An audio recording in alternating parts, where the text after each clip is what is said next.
Well, I'll just tell you that I am very, very excited about this class. I'm very excited about the next 8 weeks together. And hopefully I'll see all of you here the next 8 weeks. I think it's going to be an exciting journey. We'll be talking about leadership. I love this subject. I love the subject of leadership. One of the reasons why I love the subject of leadership is that everyone is a leader. Now, you may not see yourself as a leader. You may not think that you are a leader. You may not have a position as a leader, but you are a leader. Everyone is a leader. Everyone is leading someone. You might be leading a spouse. That makes you a leader. You might be leading a child. That makes you a leader. You might be leading a ministry. Or if you're not leading a ministry, you may lead a ministry sometime in the future. You may have co-workers that have been placed under you. That makes you a leader.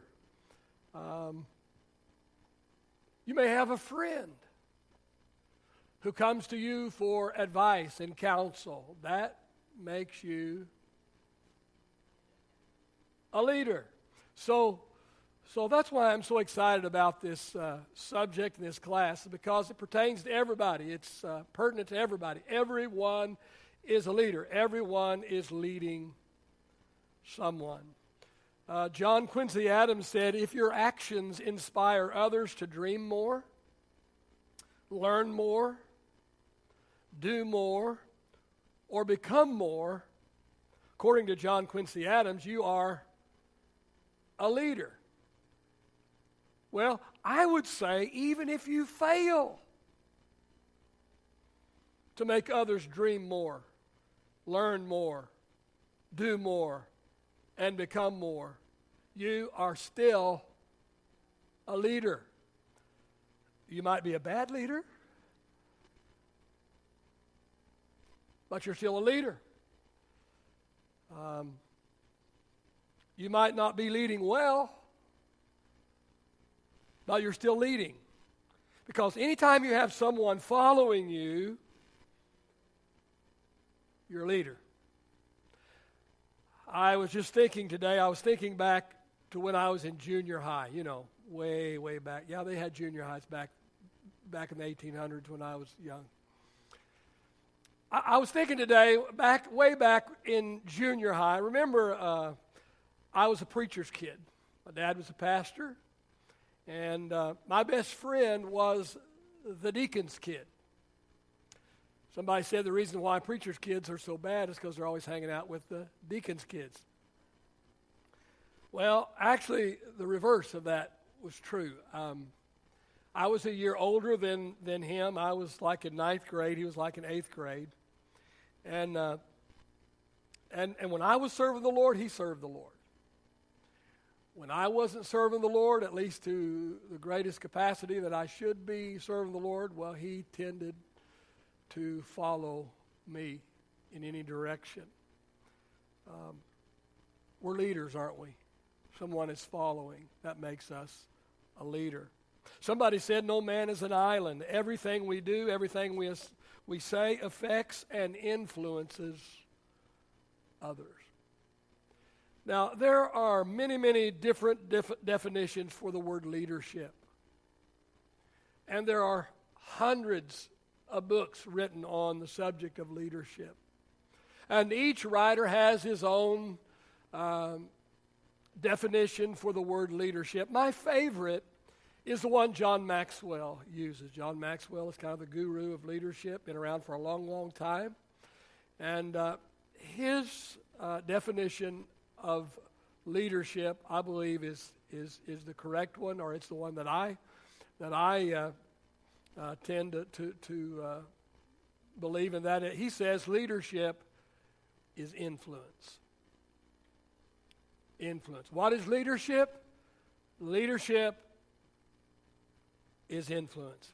If you have influence in someone's life, you are leading. If your opinion matters to someone,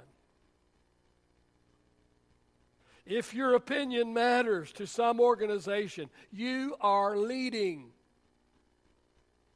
And you don't have to have a position, you don't have to have a title to be a leader. Fact of the matter is, a lot of people that have the position and have the title are not truly leading. Because if no one is following, you're not leading. And just because you don't have the position, you don't have the title, but if someone is following you, you are leading. On the other hand, if you have the position, you have the title, you have the salary, you have the perks, but if nobody is leading, if they're looking to someone other than you for direction, you are not the leader. Tonight's lesson I've entitled Leadership Essentials. Leadership Essentials. Let's get started in our notes tonight.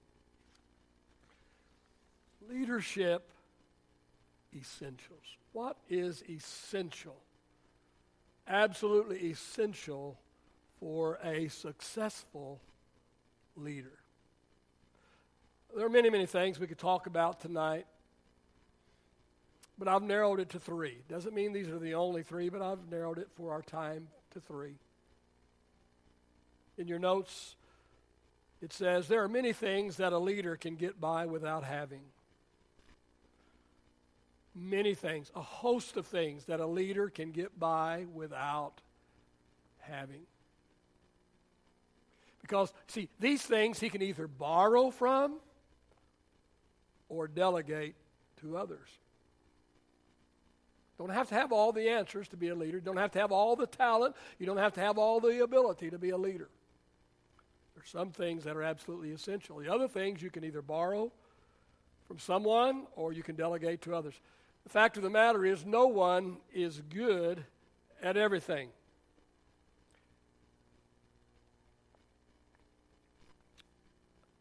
No one is good at everything. In fact, the matter, for most people, actually there's only 1 or 2 or 3 things that we are good at. For most people, that we excel at, that we rise to the top, that we are recognized for. Nobody is good at everything, and good leaders recognize this. And we'll talk about this in the next few weeks. We'll talk about the fact that we're not good at everything. Leaders are not good at everything, don't have to be good at everything. And good leaders recognize they're not good at everything, and the things they're not good at, they find people that are better at it than they are, and they empower them to do it. Leadership is not about doing more than anyone else. Leadership is about getting the job done and getting it done efficiently. Although there are a lot of things that we're not good at, there are a lot of things that are not essential to a successful leader. There are, back to our notes, there are other things that are absolutely essential to the success of a leader. We'll give you 3 of those. The first one is passion. Passion. Ecclesiastes chapter 9 and verse 10. The writer says, whatever your hand finds to do, do it with all your might. Or do it with passion. If something is worth doing, it's worth doing right, and it's worth doing with passion. Here's what I believe, and that is you cannot successfully lead people or programs that you're not passionate about. You cannot successfully lead people or programs that you are not passionate about. And here's something else. You cannot fake passion. cannot fake passion, at least not for long. And here's what we need to understand. Passion shows on your face. It shows in your voice. And it shows in your actions.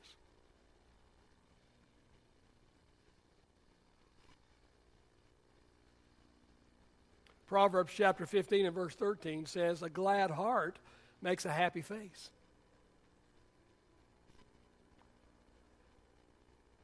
Did you know I can tell what is down in your heart by looking at your face? I can tell if you're happy. I can tell if you're sad. I can tell if you're troubled.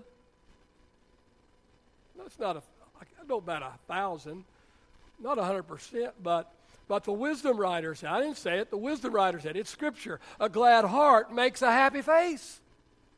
Somebody said, if you're happy, notify your face.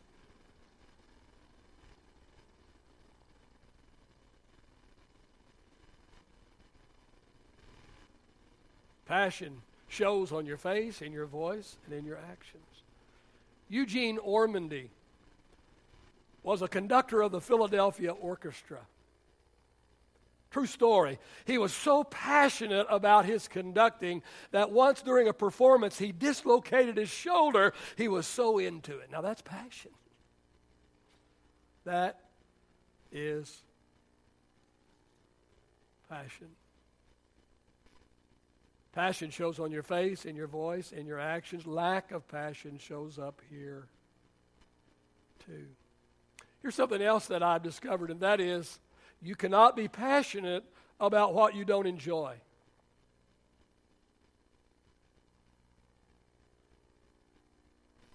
You cannot be passionate about what you don't enjoy.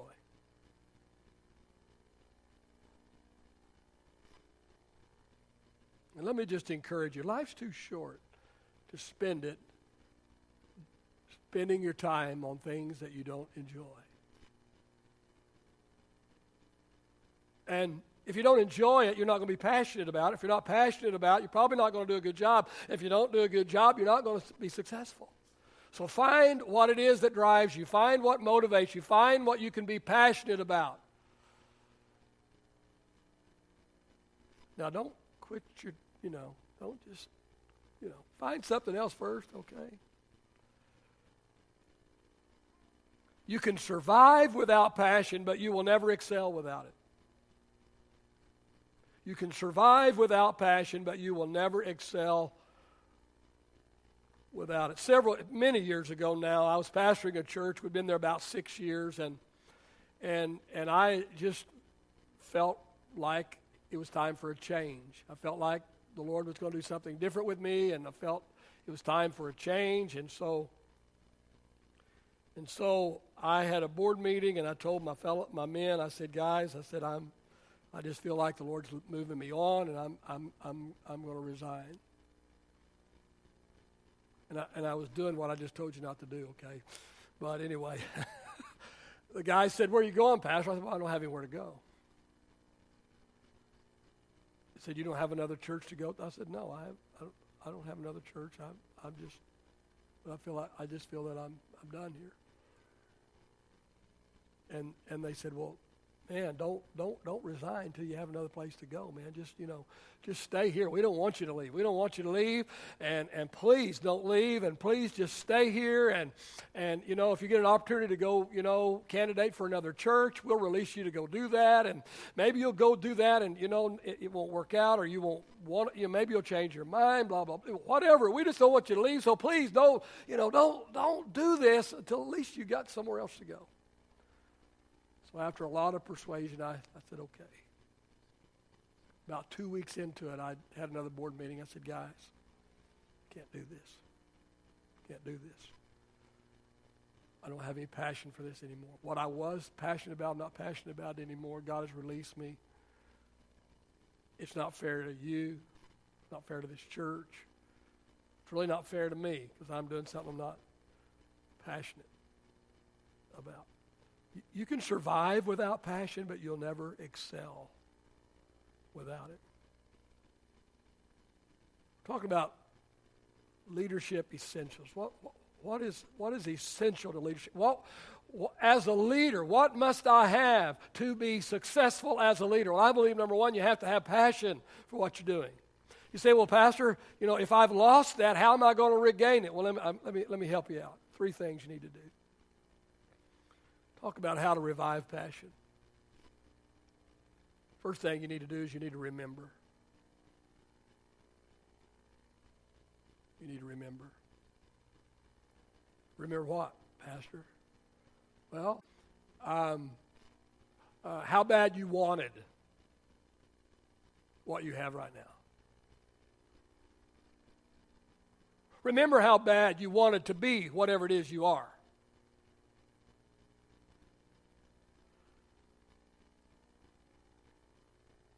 When I was about 16 years old, I was attending a church, and I was called into the ministry, and I actually already had my beginner's license to preach, the first step. Remember how it once was. Remember ministry. Already had that at age 16. I was a co-youth leader. I was a youth, but I was still a co-youth leader in our youth group. And every other Wednesday night, I preached in the youth group at age 16. And I remember at age 16, I had my first little license, and I preached a little bit and whatever. And I remember when our pastor would go on vacation, he would always call somebody in to fill in for him. And I remember sitting there and thinking, why did he call him in, man? Why did he call this guy? Why did he call him in, man? I'm sitting here right here, man. I'm on go, man. Why don't he ask me, man? I wish he'd let me preach on Sunday morning, man. He don't need to call somebody else in. I'm right here. I remember when I was just, and I don't recommend this, but just at the age of 17, I was married and pastoring a church. Crazy, ridiculous. Well, you're not going to try it. You're pastor. Crazy, but we did it.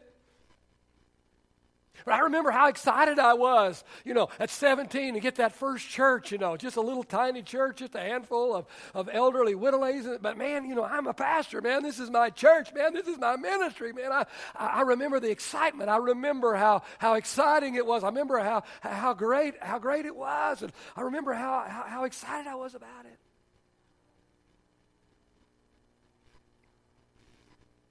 Some of you maybe need to remember how bad you wanted that degree. Remember how bad you wanted that position. Remember how bad you wanted that mate. We're back into marriage, aren't we? But it works there too, doesn't it? Works there too.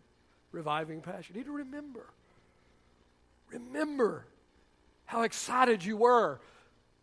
How you anticipated, how you prepared for it, how you wanted it, how you dreamed about it, how excited you were when it finally happened. You need to remember that.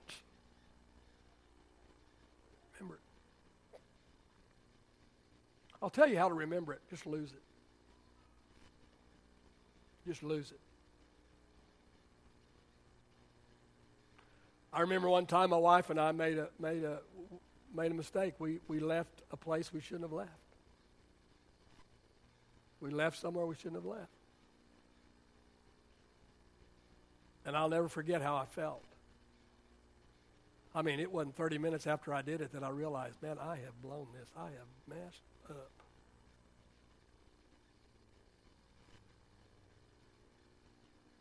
If you have problem in the area of passion for, whether it's a ministry, a job, a marriage, parenting, you just need to remember how bad you wanted it. Remember.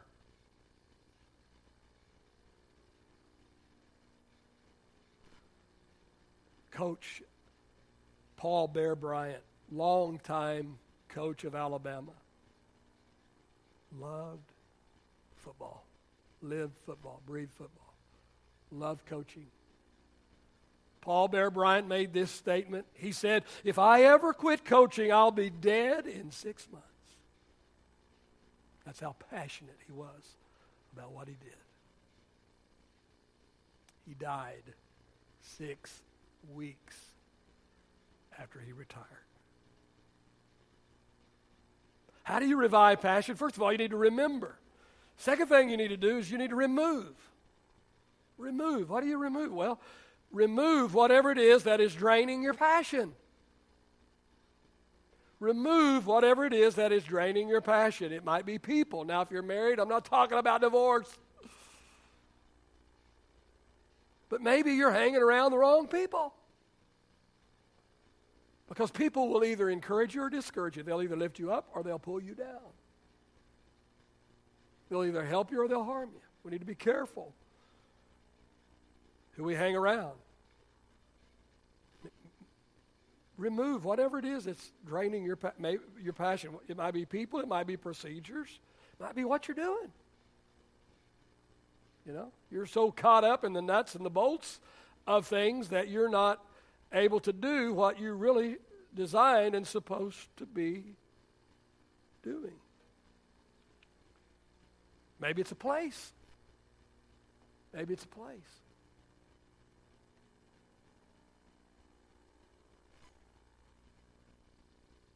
You know, how do you revive passion? Number one, remember. Number two, remove. Number three, rearrange.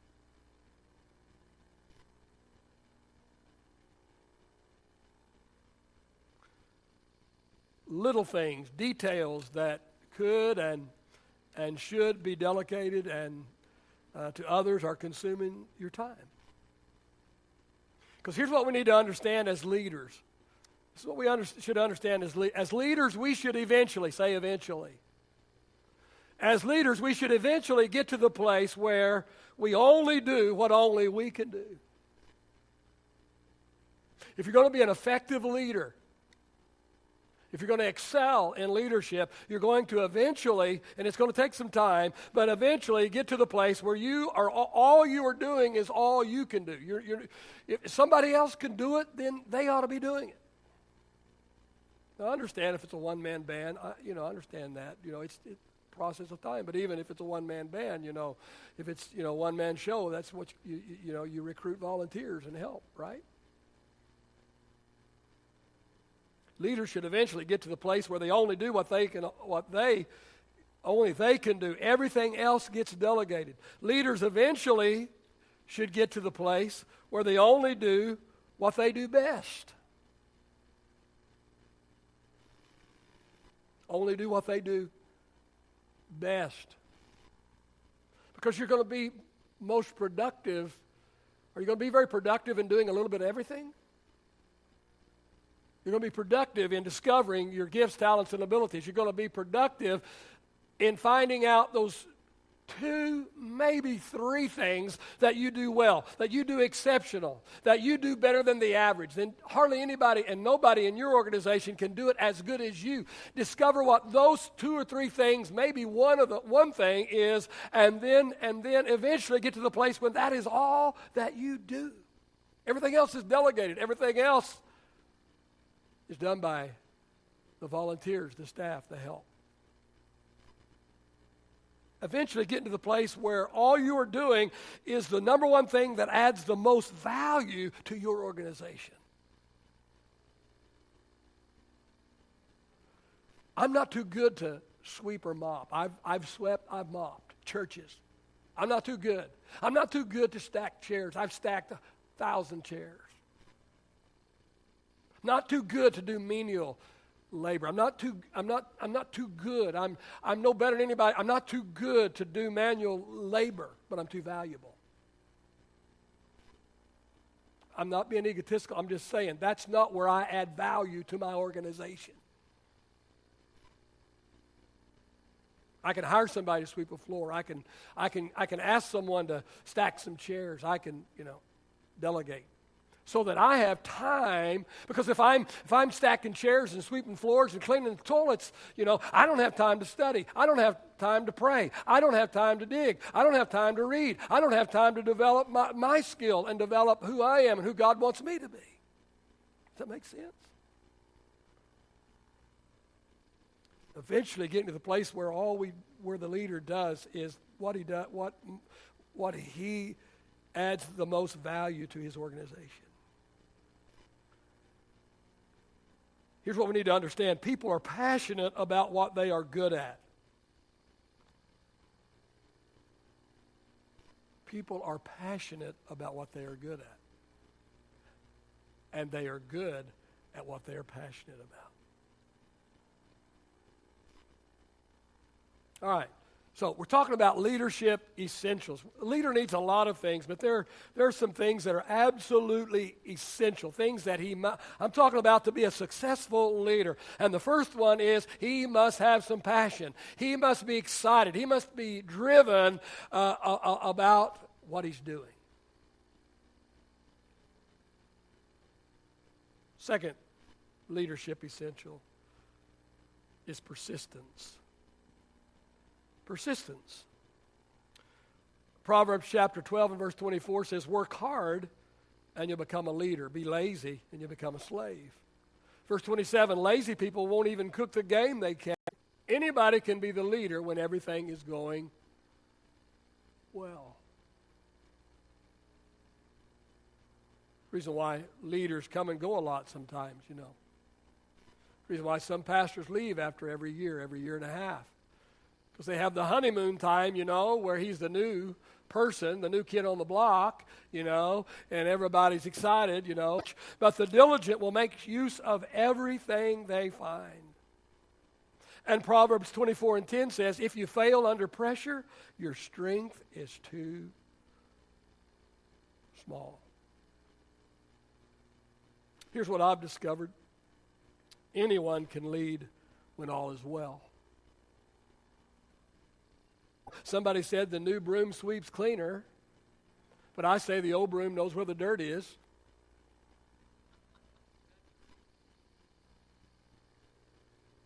Anybody can lead when all is well. Anybody can lead when, you know, in the honeymoon phase, when everybody's, you know, excited about the new leadership and excited about, you know, the new direction, whatever, blah, blah, blah. Anyone can lead when all is well. Anyone can lead when things are working. But the truth of the matter is, leaders are needed most in difficult times. In fact, that's where you discover leaders, is when things get hard. See, to merely hold the position of a leader is not hard at all. The difficulty comes when the problems show up. Because wannabe leaders quit. Wannabe leaders quit when times get hard. They quit when they don't see the results they want to see quick enough. And no leader ever sees the results they want to see quick enough.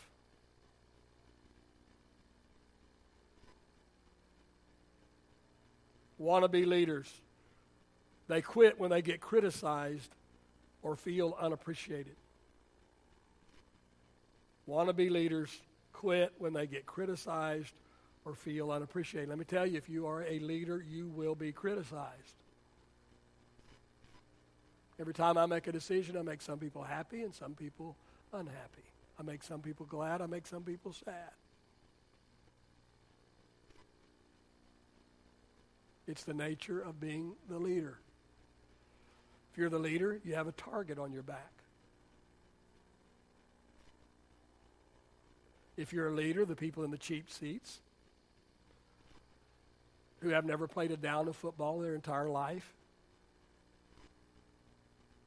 have never coached a down of football their entire life, but they will criticize the Hall of Fame Super Bowl winning coach for running when they think he should have passed, or passing when they think he should have run, or starting John Jones instead of Bill Smith. Wannabe leaders will quit when they get criticized. They will quit when they feel unappreciated. And as a leader, you will feel unappreciated. People will take you for granted. When things are going well, they say, look what we did. When things are going bad, they say, look what you did. It's just the nature of leadership. So, that being said, persistence is essential to the success of a leader. And there will be no substantial success without persistence.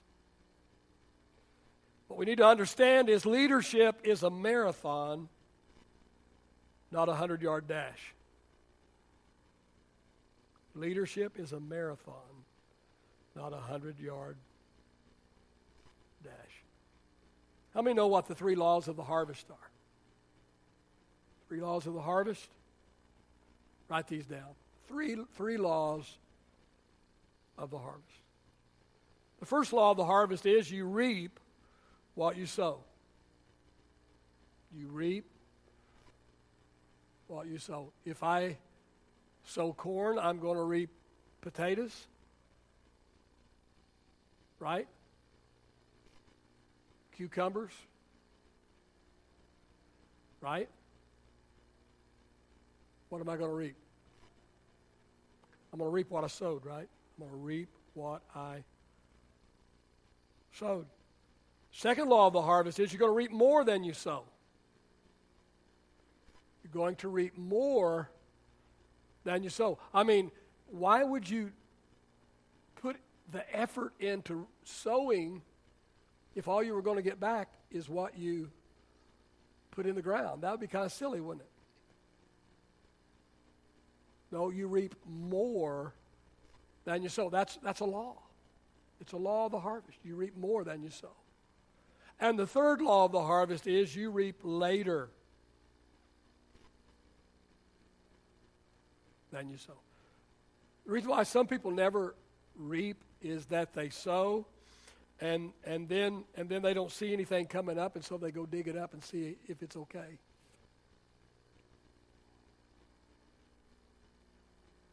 No, the only way it's going to be okay is if you leave it in the ground, right? You water it, you fertilize it, but you leave it in the ground. So the 3 laws of the harvest are you reap what you sow, you reap more than you sow, and you reap later than you sow. So how does that have to do with leadership? Well, as we persist, we don't just do the right thing, but we continually do the right thing. Continually do the right thing. Continually do the right thing. Continually do the right thing.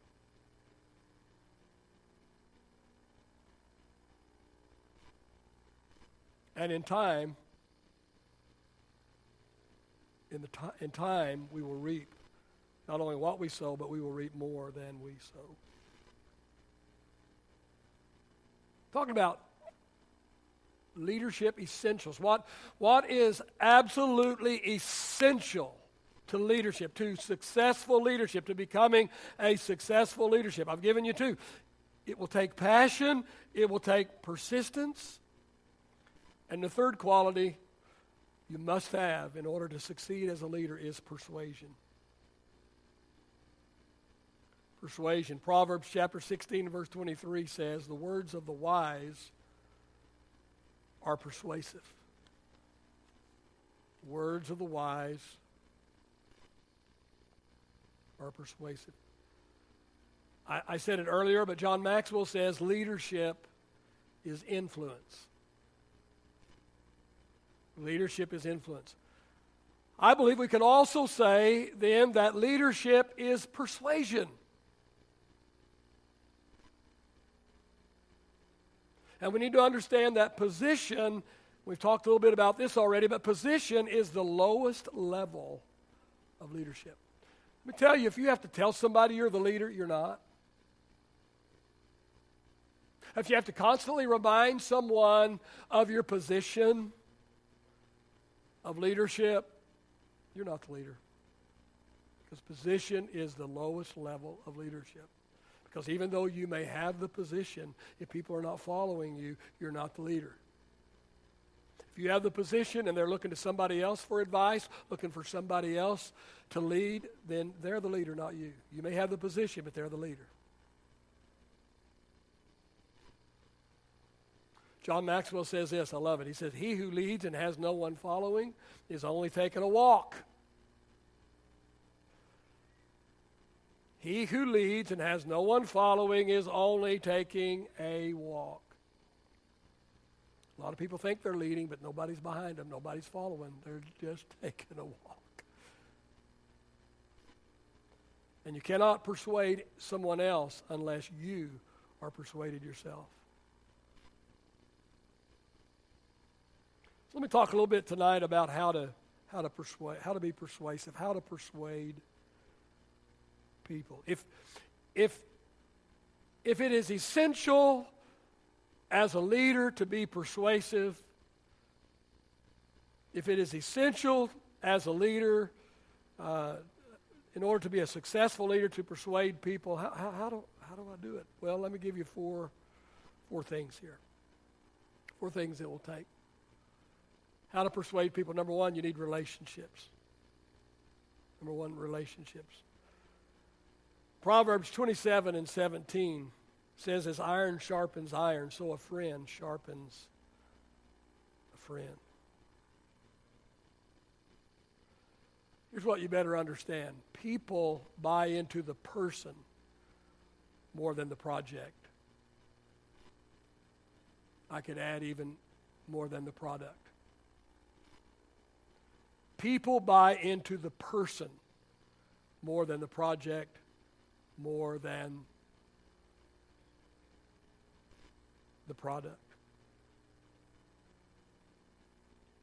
In fact, most of the time, even though you might have the greatest product there ever was, without the relationship, you're probably not even going to get an audience with them. So we better build relationships, right?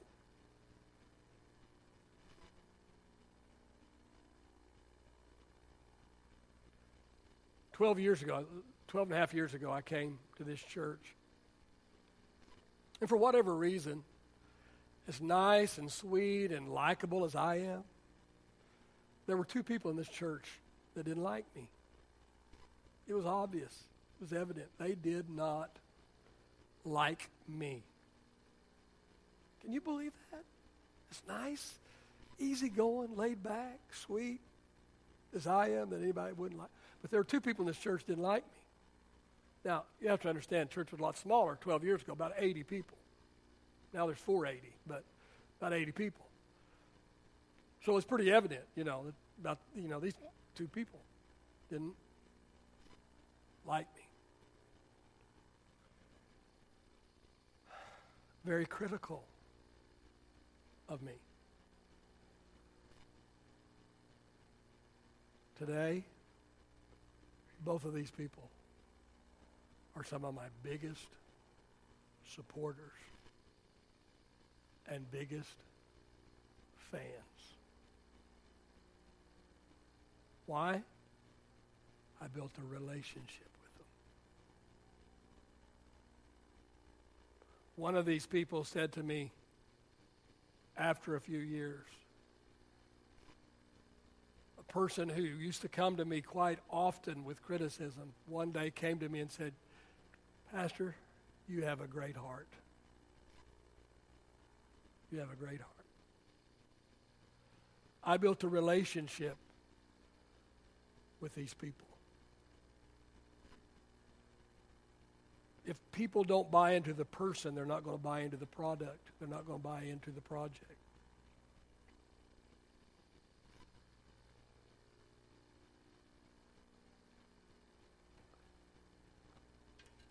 Come here a minute, Daniel.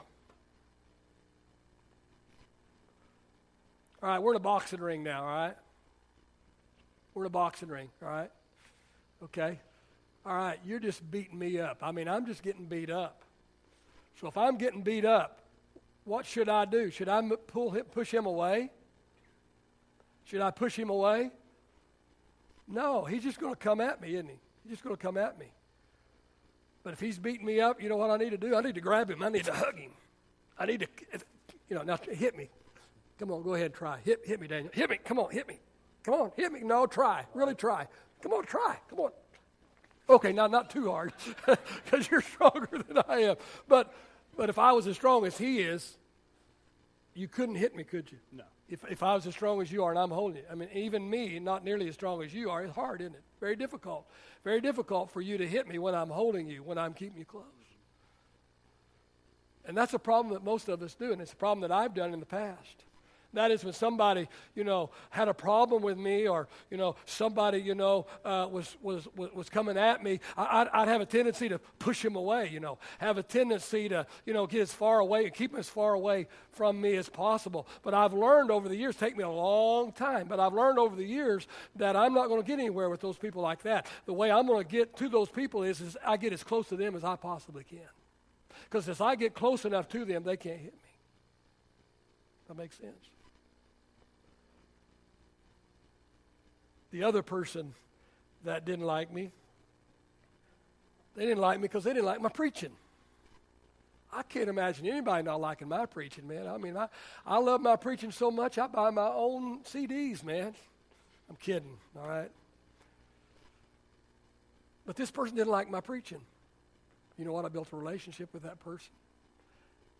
And if I'm lying, I'm dying. Today, if I'm gone on vacation, this person finds out I'm not preaching, this person doesn't come to church. Same person 12 years ago that didn't like me. Same person 12 years ago that didn't like my preaching. Today won't come to church if I'm not preaching. Is that crazy or what? How do you persuade people? Relationships. Relationships. Build relationships.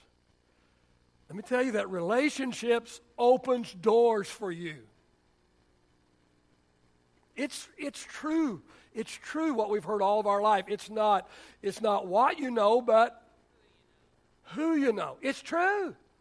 You can fight that all day long if you want to fight it, but you're going to lose the battle because it's true. I'm sitting in this chair today as pastor of the Grace Place for one reason. Well, more than one reason. Two reasons. Number one, God put me here. But number two, because of relationship. Because of relationship. I was traveling as a traveling minister, me and my wife. Got a phone call one day from a man who lived in this city. Actually lived in Fort Worth. Knew about this church. Knew about the condition of the church. Knew me through his brother, knew what had happened in our ministry in Midland previously, calls me up and says, you need to pastor that church. They need your leadership. I discovered all of the situation of the church, and I said, Jimmy, I thought you were my friend, man, because this place was messed up. But I'm here today. The door opened, not because of my talent, not because of my ability.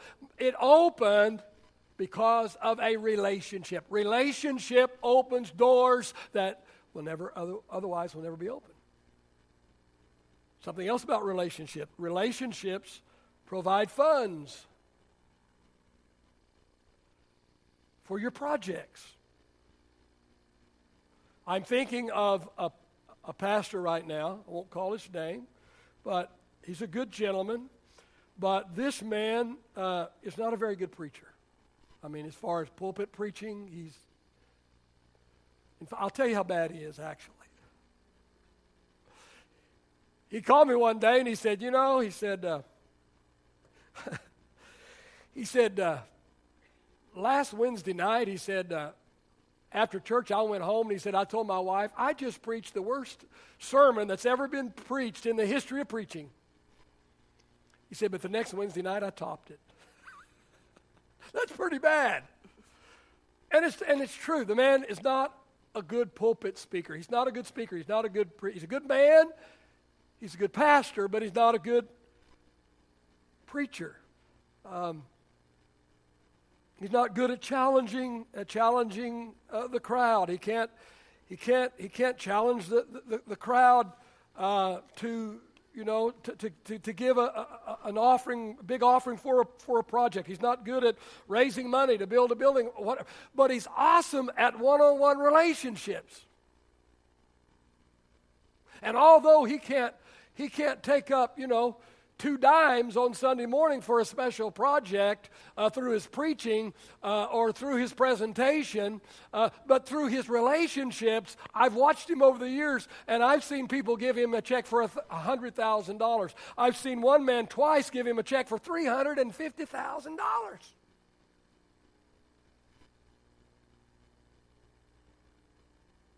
How did he do it? Through charisma? No. Through great preach? No. He did it through relationships. People buy into the person more than they buy into the project. They buy into the person more than they buy into the product. Relationships will open doors, and relationships will provide funds. How to persuade people? Number one, you need relationships. Number two, second thing you need in your life is you need reliability. Proverbs chapter 25, verse 19 says, putting confidence in an unreliable person is like chewing with a broken tooth or walking on a lame foot. People want to follow someone they can trust. They want to follow someone who is consistent. I have a lot of sayings. One of my favorite sayings is, the greatest indicator of what a person will do is what they have done. The greatest indicator of what a person will do is what they have done. How is a person going to do? Well, most of it doesn't have, it's not 100%, doesn't have to be this way, but most of the time, 9 times out of 10, they are going to do as they have done. Doesn't have to be that way. But 9 times out of 10 it is. People will call me for a reference on a pastor and say, how do you think he will do if we were to elect him as pastor of our church? How do you think he will do in our church? And I will tell them, he will do in your church what he did in his last church. So find out what he did in his last church, and the church before that, and the church before that, and you'll probably find out what he's going to do in your church. Because the greatest indicator of what a person will do is what they have done. Pastor, is so-and-so in the church, are they going to stay with us? Well, what's their track record? Do they trot off to another church every time they get their feelings hurt? If they do, that's what they're going to do, because the greatest indicator of what a person will do is what they've already done. It doesn't have to be that way, but it's the way it normally is. So to be a successful leader, to succeed in the area of leadership, we need to become reliable. We need to become consistent. Consistent. Because people want to follow somebody they can trust. People want to follow someone who is consistent.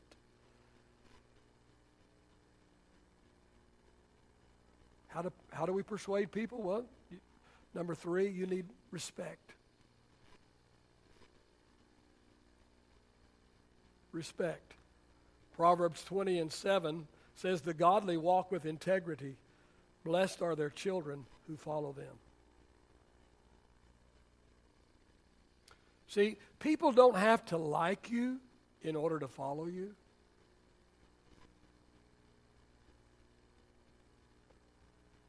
But they do have to respect you. Now, it helps if they like you, and that goes back to relationships and building relationships. But listen, we follow, people, that we don't even know. I mean, we don't know the President of the United States.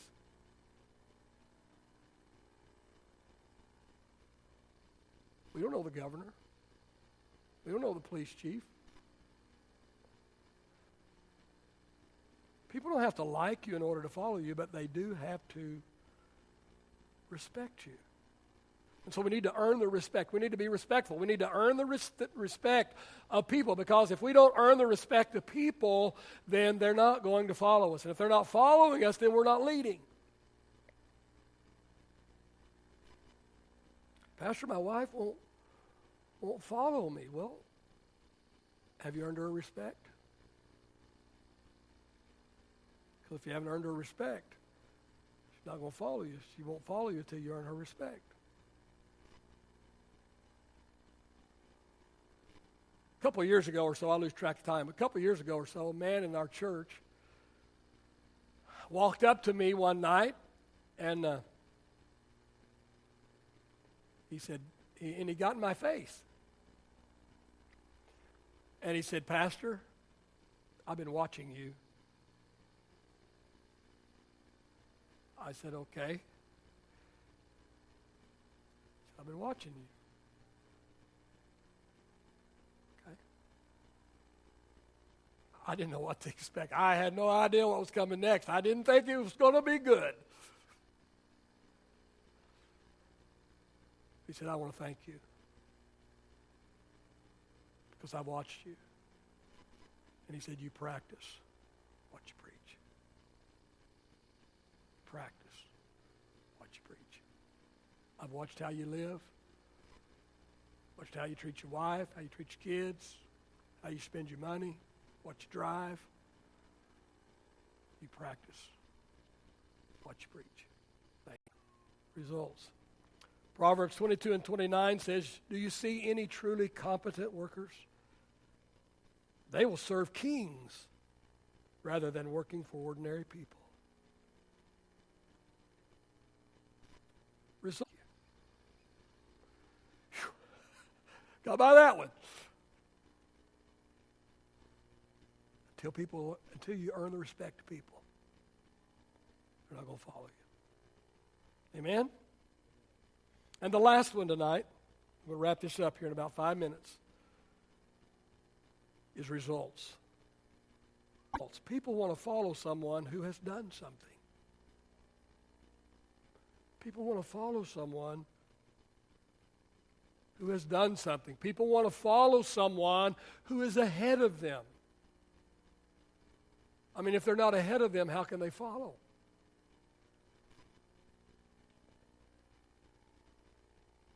That's why it's hard. I didn't say it's impossible, but it's hard for a young person to teach on parenting. Because as a young parent, you are only teaching theory.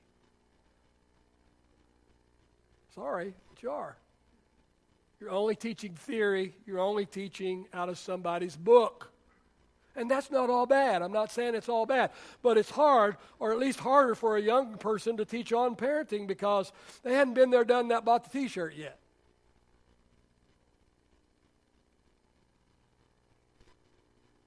It's hard to teach anything that you haven't walked out in reality.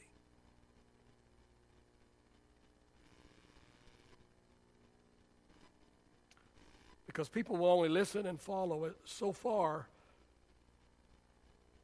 People will only listen and follow so far if you have no practical experience and you haven't, unless you have shown some success in that particular area.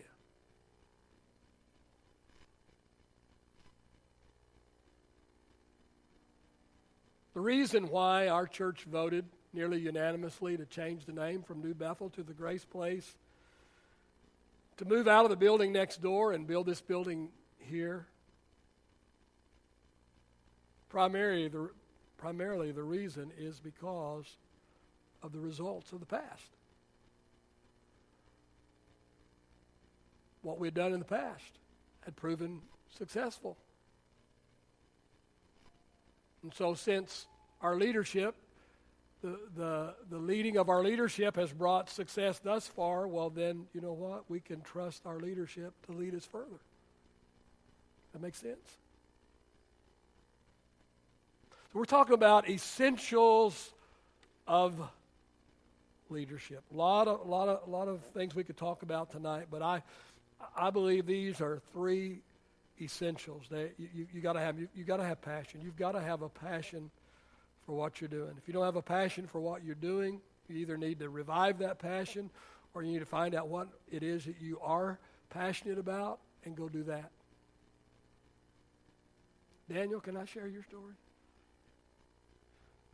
We have that sitting right here on our second seat right here. A young man here who was a highway patrolman, state trooper, went to school, took the test, went to work, did his job.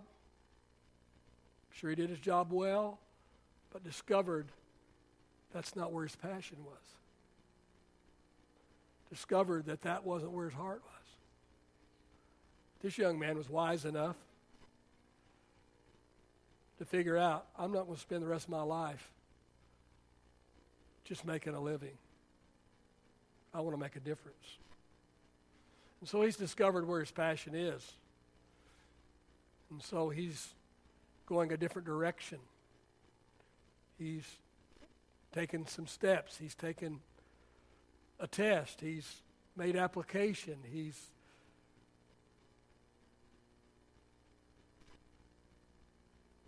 And I have no doubt that you're going to get, young lady, you're going to get a new husband come home to you every night. Going to have a new husband come home to you every night when he gets hooked up to what his passion is. And it's just unbelievable what God's going to do in and through you. And Daniel, I'm proud of you for doing that, because so many people would just say, you know what, I made my bed, I'm going to lie in it, you know. I went to school, you know, I got my job, I got my whatever. No. Now listen, if you're 60 years old and you find yourself there, you just better stay put, okay? You better just stay put, and you better find your passion on the weekends and after 5, okay? And you better just stay hooked up to what you're doing, all right? But if you're a young man like Daniel, or even maybe even middle-aged, you know, it's okay. Find that passion and go for it. Amen. Because you'll never succeed to the place where you could succeed without passion for what you're doing. And then persistence, because even though you have a passion for it, and Daniel, even though you've got a passion for what you want to do, you're going to find out that it ain't all going to be, you know, even this, there's going to be some, you know, some bad with good and some hard difficulties. I love what I do, but, you know, every once in a while I don't love what I do. But it doesn't last very long. We just have to keep moving forward, right? Keep putting one foot in front of the other. Keep doing what we have to do. And then persuasion. Learning how to be persuasive. We persuade people through relationships, by being reliable, by earning their respect, and by getting some notches in our belt called results. Father, thank you for the time that we've had tonight, Lord, just to share just a few things as we just start lesson 1 and just kind of lay a foundation and just get started. I just pray, Lord, that you will help us tonight, Father, to take these principles, Father, and God, we will apply these principles to our everyday life. Father, I pray your blessing upon each one as we go home tonight. Father, bring us back Sunday, Lord, with an excitement and anticipation of great things. Bring us back next Wednesday night, Father, expecting to learn more about leadership. Father, help us, Lord, layer upon layer upon layer, Lord, to become the leader you've called us to be and what we want to be, so we can be successful for your kingdom. Hear you one day say, well done, good and faithful servant, faithful over a little bit, ruler over a lot, enter into the joy of your Lord. Bless you and love you. Praise you in Jesus' name. Amen.